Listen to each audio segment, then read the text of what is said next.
Donald Trump نے اسرائیلی صدر سے اپیل کی کہ نیتن یاہو اتنا عظیم آدمی ہے کہ آپ اس پر قائم بدعنوانی کے مقدمات داخل دفتر کر کے صدارتی معافی دے دیں۔ اس پر کنیسٹ میں نیتن یاہو کے حامیوں نے ڈیسک بجا بجا کے ہتھیلیاں لال کر لیں۔ تاریخ میں شاید یہ پہلی بار ہوا کہ ایک ملک کے صدر نے کسی دوسرے ملک میں جا کر اس ملک کے وزیر اعظم کو ان مقدمات میں معاف کرنے کی درخواست کی ہو کہ جو ابھی زیر سماعت اور فیصلے کے منتظر ہیں۔ نیتن یاہو نے استقبالی کلمات میں ٹرمپ کو اسرائیل امریکہ تعلقات کی تاریخ میں سب سے بڑا محسن اسرائیل قرار دیا۔ اس واہواہی سے لدھے پھندے ٹرمپ اس سمجھوتے پر دستخط کی تقریبی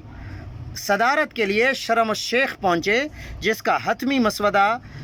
نیتن یاہو، ٹرمپ کے داماد جیرارڈ کشنر اور صدارتی مشیر اسٹیو وٹکوف نے الٹیمیٹم کے پانی سے گوندھ کر فلسطینیوں اور امت مسلمہ کے آگے یہ کہہ کر رکھ دیا کہ اٹھا لو یا نتائج بھگتنے کے لیے تیار ہو جاؤ۔